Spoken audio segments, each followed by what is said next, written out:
volume ng sound para marinig natin. Kasi kung wala, meron ng available sa PNP na may sound. Sige, please.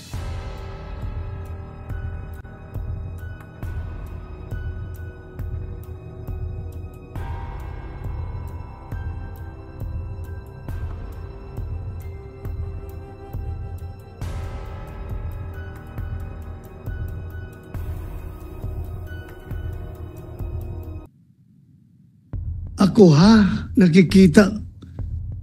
Pwede mang, Mr. Banjula, Yes po. para bang pwede mang umiwas? Bakit parang maluwag sa kaliwa eh? Tingnan mo nga, i-play mo nga uli. Okay. Sabay pa kami dyan.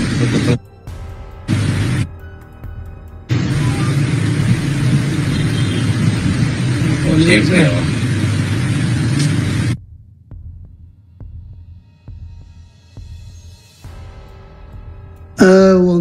Ewan ko how to evaluate that. Senator JB, paano mo evaluate yung Alan. video na yan? Alan, Yes po. kasi tayo minsan nangyayari yan. No? Opo, opo. Alam mo, nagbabike ako, minsan may nakaharang, may nagbababa. Opo. No? Minsan pwede nating iwasan eh. Pero inaano ni Senator Bato, maluwag yung right lane, bakit sa kaliwa ka napunta? Parang yun yung tinatanong niya. Paano ka napunta? Papasok na po ako ng bike lane yan, Your Honor. Kaso lang, bigla siyang pumasok doon, so nakabig ko pa kaliwa po. Talagang hinahabol ka na nito ng panahon. Ito na yung second incident. Opo. Kinat ka niya. Opo. Yan. So, Kaya ka napunta sa kaliwa. malapit na po yung kaya hindi na ako makapagpreno talaga eh. Kaya ako doon sa kotse niya. Kaya hindi ka na makapunta sa bike lane dahil Nandun na po. na siya. Opo. Hindi kasi yung pang ni Senator Bato, medyo maluwag dito eh. Yun ang tinatanong namin, hindi po bakit napakaliwa ka? Hindi pa ako pwede pumunta ng gitna ng kaliwa, Your Honor, kasi pag ako nabangga dyan, wala akong kalaban-laban po. Ako pang masisisi dyan, sigurado po ako din. Teka, tsaka parang ito na yung second incident eh, na talagang hinabol ka na ba? Ito na ba yung hinabol ka na? Opo, yun na po. Pangalawa na? Saka may papaano po yung sasakyan palabas ng Kitanlad po eh. Yung pong high ace, parang may nakita kong high ace, ayun. Yan po. Okay. So, yan naman po usually ginagawa nating mga siklista. Pag mayroon pong iiwas po tayo konti. Iwas na lang. Di ba? Kasi kanto po yan eh. Anong part ng bisikleta nakatama sa kotse niya? Manubela? Yung handlebar ko po. Handlebar? Opo. Kasi naisandal ko po doon sa kotse niya eh.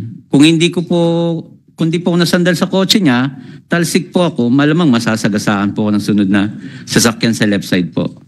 So parang ang nangyayari po, sumandal po ako doon para lang hindi po ako tumalsik. Okay. Kaya Mr. hindi po Gonzales, please continue.